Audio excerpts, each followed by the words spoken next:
Shalom Bapak Ibu Saudara. Kita berjumpa lagi dalam renungan harian untuk hari ini 11 Mei 2020. Apa kabar Anda hari ini? Saya percaya saudara tetap dalam perlindungan pemeliharaan kasih Tuhan di dalam sepanjang perjalanan kehidupan saudara dari waktu ke waktu. Tema perenungan firman yang akan kita lakukan pada hari ini adalah apakah upahku? Apakah upahku? Mari kita membuka dan membaca Bapak Ibu Saudara Injil Matius pasal 19 ayat yang ke-27. Injil Matius pasal 19 ayat yang ke-27. Demikian bunyinya. Lalu Petrus menjawab dan berkata kepada Yesus, "Kami ini telah meninggalkan segala sesuatu dan mengikut Engkau. Jadi, apakah yang akan kami peroleh? Apakah yang akan kami peroleh?" Ini adalah pertanyaan Petrus yang pada dasarnya ingin mengetahui dari Yesus sendiri tentang apa upah mereka, apa yang akan mereka peroleh setelah mereka berkorban, meninggalkan segala sesuatu di dalam hidup mereka dan mengikutinya setiap hari. Bapak Ibu Saudara, kita juga yang bekerja, yang melakukan rutinitas hidup kita sehari-hari, bukanlah tanpa tujuan. Segala sesuatu yang kita kerjakan, kita usahakan, bahkan aktivitas sehari-hari yang kita jalani, tentu kita ingin mendapatkan sesuatu. Sesuatu itu apa? Tergantung apa yang menjadi tujuan kita di dalam melakukan dan mengerjakan segala rutinitas bahkan aktivitas hidup kita sehari-hari. Apakah di dalam mengikut Tuhan kita tidak akan mendapatkan apa-apa? Ini keraguan Petrus. Jangan sampai sia-sia saja imanku, sia-sia saja pengharapanku, sia-sia saja pengorbananku di dalam memelihara dan terus hidup di dalam iman dan pengharapan saya kepada Tuhan. Mungkin di antara kita juga ada yang bertanya-tanya tentang akan bagaimana saya nanti? Apa faedahnya, apa untungnya saya menjadi Kristen, menjadi pengikut Tuhan dalam kehidupan saya? Bapak Ibu Saudara, kalau kita baca ayat seterusnya, Yesus menjawab dalam ayat ke-28, "Aku berkata kepadamu, sesungguhnya pada waktu penciptaan kembali, apabila Anak Manusia bersemayam di tahta kemuliaannya, kamu yang telah mengikut Aku akan duduk juga di atas 12 tahta untuk menghakimi ke-12 suku Israel." Sebuah pengharapan yang luar biasa, janji Tuhan yang luar biasa. Tidak akan sia-sia iman dan pengharapan kita. Akan diperhatikannya kita, diberikannya yang terbaik dalam kehidupan kita. Tinggal, apakah kita benar-benar sudah menjadi pengikut Tuhan, sehingga upah dari kita mengikut Tuhan layak untuk kita terima.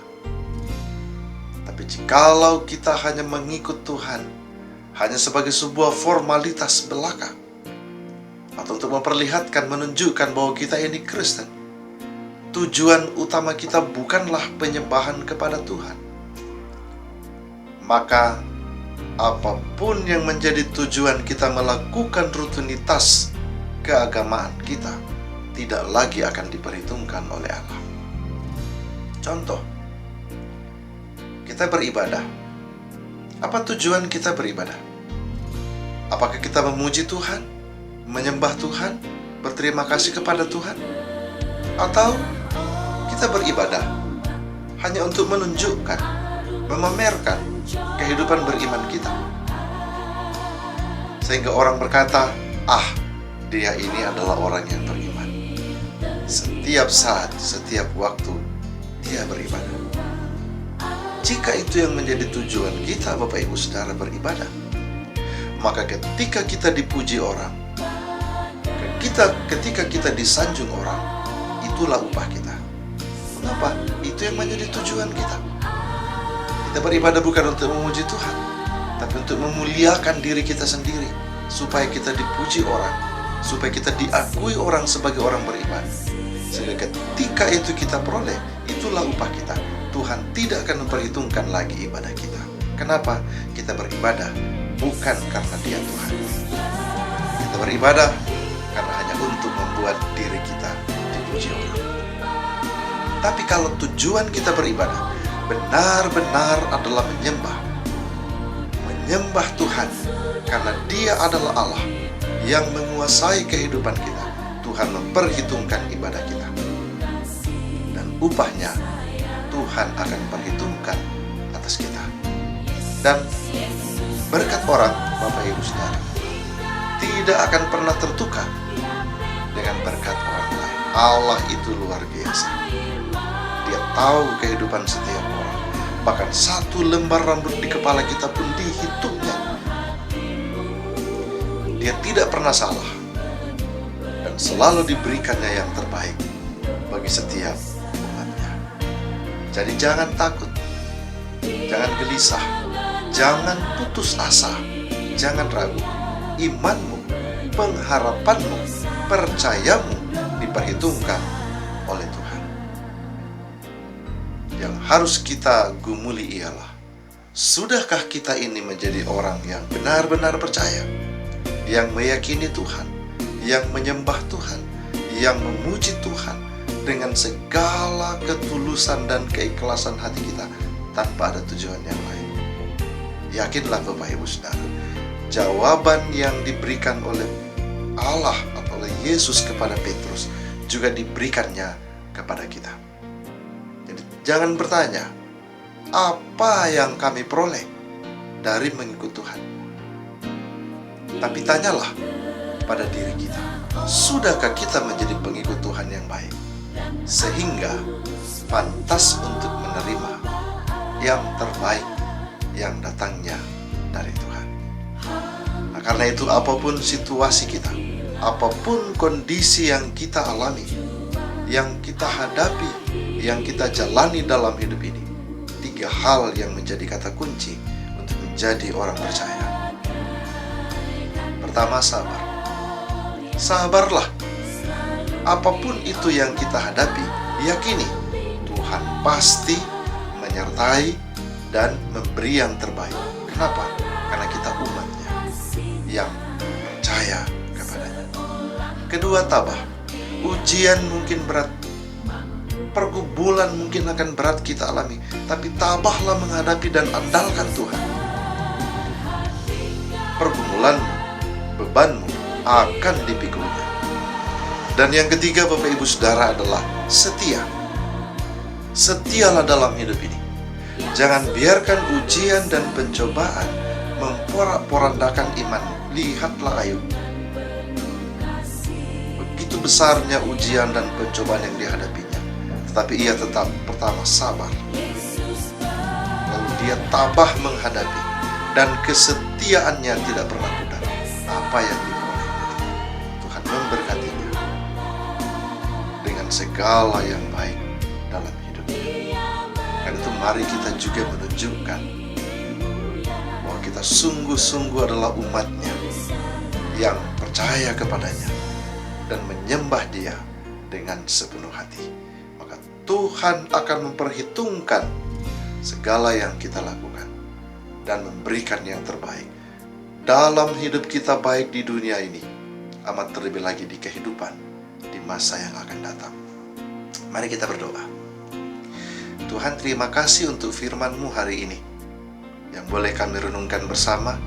Mampukan kami untuk memahaminya, mengerti dengan baik, lalu mewujudkan dalam kehidupan kami bahwa kami ini adalah umat-Mu yang sungguh-sungguh dengan sepenuh hati percaya Engkau adalah Tuhan dan Allah kami. Bapa di sorga, kami berdoa untuk mereka semua yang menyaksikan renungan ini. Berkati mereka dalam hidup sehari-hari, amat terlebih di tengah-tengah pergumulan yang dunia alami saat ini. Tetap mampukan mereka menjadi pengikut yang sabar, yang tabah, dan yang selalu setia dalam apapun itu bentuk-bentuk kehidupan yang kami jalani masing-masing. Kami berdoa untuk mereka yang sedang sakit, yang sedang berduka, dan yang sedang berbeban berat. Oh Tuhan, hadirlah dalam hidup mereka. Yang sakit Engkau sembuhkan, yang berduka Engkau hibur, dan yang tengah berbeban berat Engkau tunjukkan jalan keluar, sehingga mereka keluar dari pergumulannya, kembali bersuka cita, memuji memuliakan Engkau di sepanjang hidupnya. Kaum keluarga sanak saudara kami yang tinggal di daerah lain, berkati, lindungi, dan pelihara juga mereka.